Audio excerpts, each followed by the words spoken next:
Vénérable Maître Yakim Yalamed, qu'est-ce que l'ego supradimensionnel? Nous entendons souvent cela dans les enseignements. Ça existe, Vénérable Maître? Bon, l'ego supradimensionnel, oui, ça existe. L'ego supradimensionnel existe. C'est ça qu'on appelle le sacrifice de l'humanité. Ça veut dire que quand vous arrivez au niveau de ne plus voir votre corps, l'importance de votre corps pour apporter la révolution, pour combattre, pour la révolution de l'humanité, donc se sacrifier pour l'humanité, c'est un ego qui monte. L'ego monte. Pourquoi? Parce que vous allez affronter les monstres de la terre. Vous allez affronter les égos, l'égocentrisme des autres. Beaucoup d'égos. C'est différent de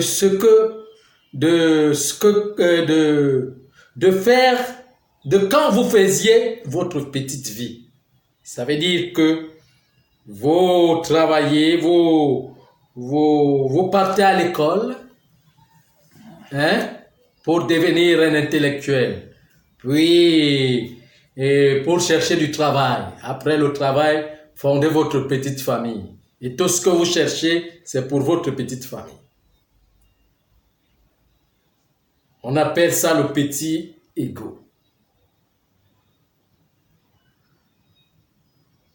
Qui dans la société n'est que, comment je vais dire, vous affrontez seulement les égos des personnes de la famille, les personnes de la société là où vous travaillez, donc quelques personnes.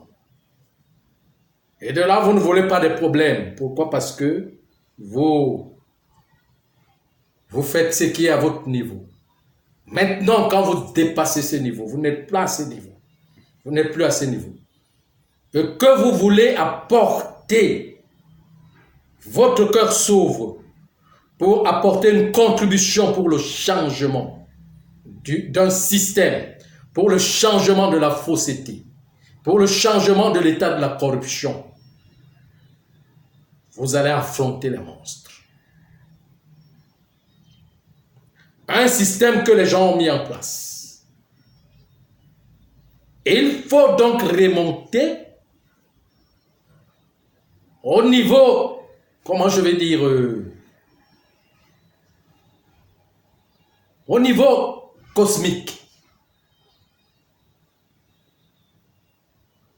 On remonte au niveau cosmique. Comment? Quand je dis des êtres cosmiques.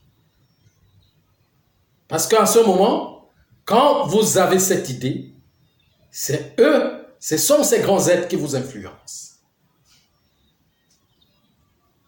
Vous voyez un peu, pour remonter à ce niveau, il faut pouvoir vaincre la peur qu'il y a en soi, la peur de mourir. Parce que c'est un combat géant. C'est quand vous arrivez à vaincre la peur de mourir que vous remontez en surface à un niveau où les grands êtres vous influencent. Parce que c'est ce que les êtres supérieurs ont besoin. Des grandes idées, de la grande imagination. D'autres personnes vous verront comme une personne imaginaire, une personne qui rêve, qui vit dans le rêve, qui trouve un système et il veut casser le système. Au lieu d'entrer dans le système, plutôt lui il veut casser le système. C'est comme un rêve, c'est comme un fou Et c'est l'état du fou. L'état de la folie, de la grande folie. C'est une folie de s'élever et de dire que vous allez attaquer les institutions. Vous allez attaquer des millions de personnes qui ont mis un système en place et qui vivent avec. C'est un très grand ego de taper la main sur la table au milieu de ces personnes. C'est un ego fort. C'est ça qu'on appelle l'ego supradimensionnel. Auquel vous avez dépassé votre corps. C'est l'état même de, comment je peux appeler ça, de l'état de l'ivresse. Vous voyez, quand la drogue naturelle s'est réveillée en vous, pas la drogue qu'on prend ou qu'on fume, mais quand l'être du marijuana se réveille en vous, seul, sans le consommer, sans le prendre, on l'appelle l'être noir.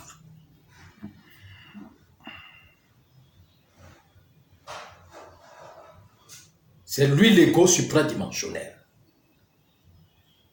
Ça veut dire que il vous amène à attaquer des choses que le reste du monde a peur. Et même votre famille va vous régner parce qu'ils voient que vous les rapprochez près du danger. Parce que vous attaquez l'inattaquable. Vous n'avez pas d'armes, vous n'avez pas de soldats, vous n'avez rien. Mais vous voulez attaquer quelque chose qui est plus fort que vous. C'est ça qu'on appelle l'ego supradimensionnel. Mais ce que je dis, parlons de la révolution, quand il faut remonter au niveau haut, il faut pouvoir avoir la capacité, comment je vais dire, tamiser son cœur. Il faut pouvoir avoir tamisé son cerveau pour comprendre le langage des grands êtres d'intelligence.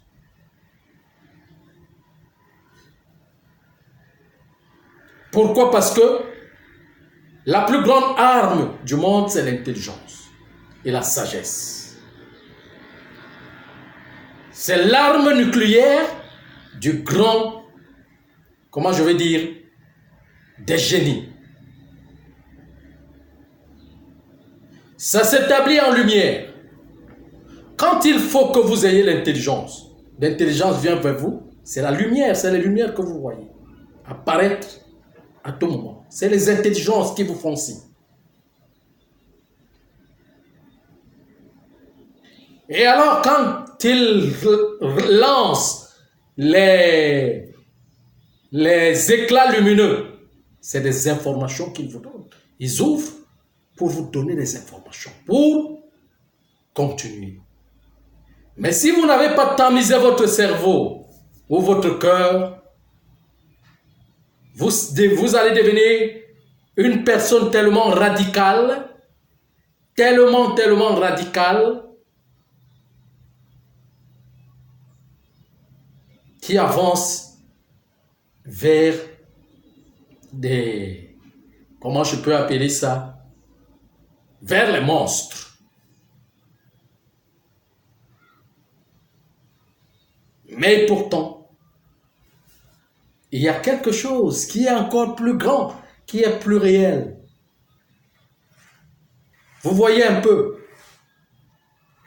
on ne combat pas l'adversité pour le vaincre. Sinon, cette adversité va remonter pour prendre des forces, pour reprendre sa revanche. Je l'ai toujours dit. On combat l'adversité pour le convaincre. Convaincre, c'est de l'intelligence, la haute intelligence. Pour rapprocher les grandes intelligences dans le monde, Il faut que votre cœur et votre cerveau soient tellement tamisés afin qu'ils se rapprochent. C'est par eux que le monde sera, que les monstres seront convaincus. Pourquoi? Parce que les anges ont aussi leurs monstres dans le bas monde.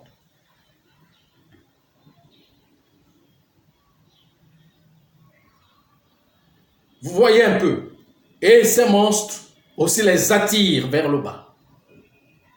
Mais il faut que ces monstres soient convaincus. Donc se transforment totalement pour reprendre l'éclat, pour que l'ange reprenne son éclat total. Et alors, le travail de la révolution les fait descendre. Vous voyez un peu. C'est pour cela que c'est très insuffisant pour une personne ou pour un petit groupe de personnes de faire la révolution. Parce qu'à un moment, quand ils vont partir, ils vont mourir face à cette révolution, face à cette révolte, ils vont repartir. Et ça va... Leur travail va s'éteindre. Et la révolution n'est pas la révolte contre les politiques. C'est encore de la manipulation. Parce que vous ne pouvez pas révolter sur la base d'une certaine éducation. Qui amène le monde dans l'aliénation. Et que vous êtes, comment je vais dire, vous êtes contre les institutions qui sont en place, sans être contre de l'éducation. Il faut commencer par être contre de l'éducation. L'éducation, donc ça veut dire que le niveau spirituel, le mystère, il faut entrer dans le mystère pour percer la vérité et être contre de la base, parce que la base de la politique, je l'ai toujours dit, c'est le pouvoir religieux au plus haut niveau. Je l'ai toujours dit dans les vidéogrammes. Vous voyez un peu ce que je suis en train de dire. Donc si votre intelligence ne commence pas par le haut, le suprême, par le haut suprême, vous ne pouvez pas attaquer les institutions. Sinon, ça sera toujours une forme de manipulation. Ils vont vous piéger pour vous mettre dans le système ou bien pour vous arrêter. Mais si et seulement si vous dépendez de la haute intelligence, personne ne vous arrêtera, sauf la mort. Vénérable Maître, Oui. en langage un peu plus facile, pour que nous essayions de comprendre. C'est pas facile. Est-ce que vous dites que être courageux veut dire être insensible à la peur, ou bien c'est savoir la contrôler? Rester capable de faire ce qu'on a fait. Expliquez-nous encore plus clairement. Non, pour la vérité, au nom de la vérité, il faut même être insensible face à la peur.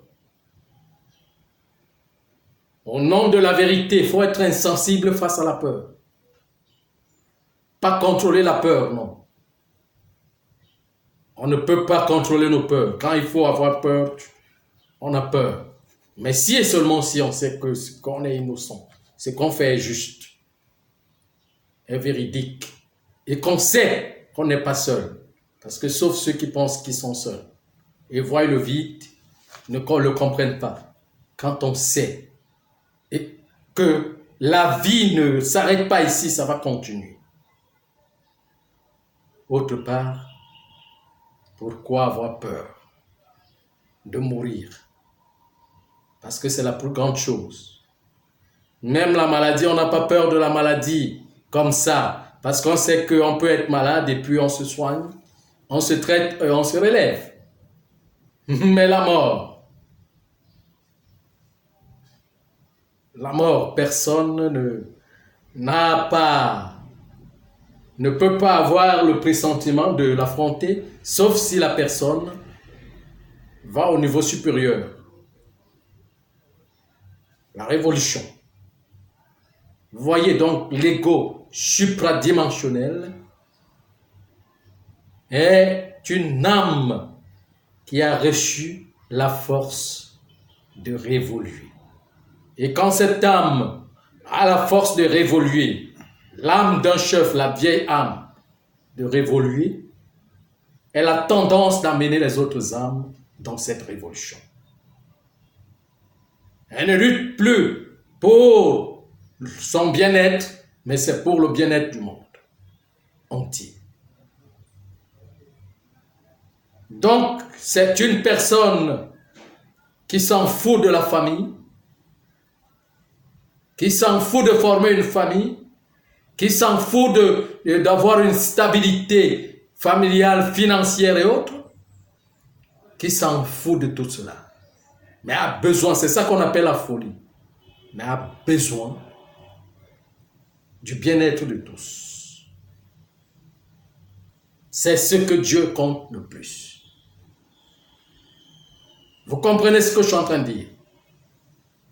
C'est ce que Dieu compte le plus, c'est ça qu'on appelle sacrifice. Donc, l'ego supradimensionnel est le sacrifice de l'humanité. Ça veut dire que quand on remonte au niveau des intelligences, parce que pour eux, ils illuminent le monde entier. Ils n'illuminent pas les personnes. Voyez un peu ce que je suis en train de dire. Voyez tout ce que Dieu a créé, comme le soleil et la lune. Quand le soleil sort, est-ce qu'il sort pour une personne? C'est pour tout le monde. C'est pour illuminer le monde. Et vous qui devez retourner à l'être solaire, vous devez faire comme le soleil. Mais avec le principe du soleil, avec le principe de la royauté, ça veut dire avec la grande intelligence, la connaissance de l'humanité. Et la connaissance divine, plutôt. Parce que c'est la connaissance divine qui connaît l'humanité, qui connaît toute son histoire. Vous comprenez ce que je suis en train de dire? Voilà. Encore une autre question?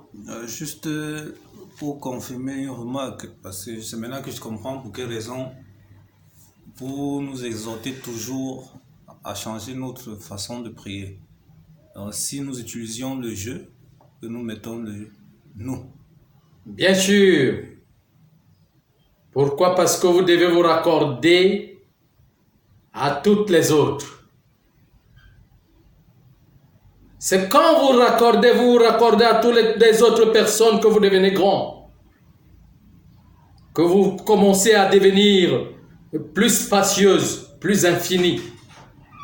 Mais quand vous revenez seulement en vous-même, vous-même seul, le petit humain que vous êtes, vous vous identifiez à une petite personne.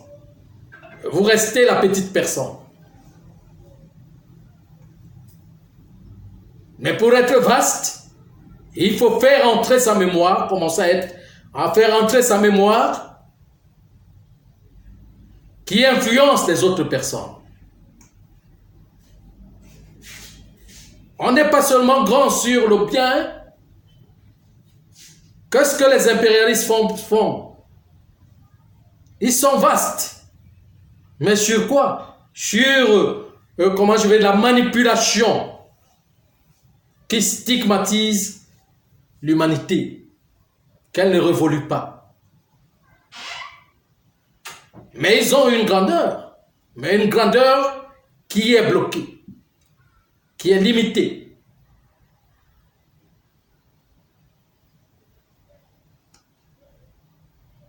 Je vous ai expliqué l'autre jour ce que c'est que l'impérialisme, non? Vous m'avez vu comment j'ai mis le jour et la nuit, ceux qui dirigent le jour et ceux qui dirigent la nuit. Et c'est parti entre le blanc et le noir. Mais qu'est-ce que vous pensez par rapport à ça? Vous pensez que Dieu est, comment je vais dire, une automate qui comment? Qui est limité ou bien qui pose ces différentes notoriétés pour rien? Si et seulement si il y a le jour a son rôle. S'il y a seulement s'il y a la nuit a son rôle. Et le jour et la nuit s'assemblent. Ils marchent ensemble. Ce sont des jumeaux. C'est comme ça que la race noire et la race blanche est venue dans le monde pour former la race métissée. Vous voyez un peu. C'est comme ça, on appelle ça les couleurs prérogatives, auxquelles ça commence par le noir qui enveloppe le blanc. Et ceux qui les identifient, ceux qui les concilient, c'est le rouge, qu'on appelle le sang, l'énergie. Je ne sais pas si vous comprenez ce que je suis en train de dire. C'est de même, comme vous voyez donc, pour l'homme et la femme, sont nés pour s'assembler, pour se compléter, la complétude de la création. C'est de même pour la race noire et la race blanche. La race blanche qui dirige le jour, la race noire dirige dans la nuit. Et c'est lui qui protège le monde, c'est la race noire. Et si et seulement si la race noire ne retrouve pas son intégrité, le monde ne sera pas protégé par la grande sorcellerie qui est là. Je ne sais pas si vous me comprenez très bien ce que je suis en train de dire. C'est ça qu'on appelle la cosmétique, le cosmos. Intégral qui est vu par le noir et le blanc, le jour et la nuit. Et il faut que la race noire, la race blanche doit reconnaître correctement l'histoire des races. Et il faut que la race noire puisse reconnaître et revenir dans ses valeurs. Parce qu'elle est devenue très faible. On ne peut pas vous donner l'autorité dans le monde de conduire le monde et vous affaiblissez. La race blanche magnétise la race noire et la race noire est son autorité. Vous comprenez ce que je suis en train de dire? Et si et seulement si la révolution doit partir avec la conciliation des races, la réconciliation des races.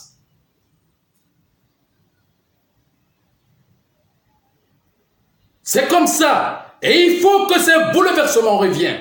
Le premier ancêtre réapparaisse pour redémontrer la véritable histoire de l'humanité.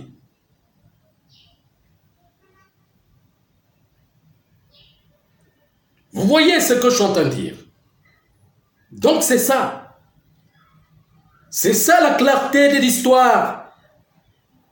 Vous ne pouvez pas entrer dans la lumière pour parler de la lumière, il faut déjà parler des ténèbres, de la ténèbre. C'est de la ténèbre qu'on sort. C'est de par là qu'on allume la lumière pour illuminer.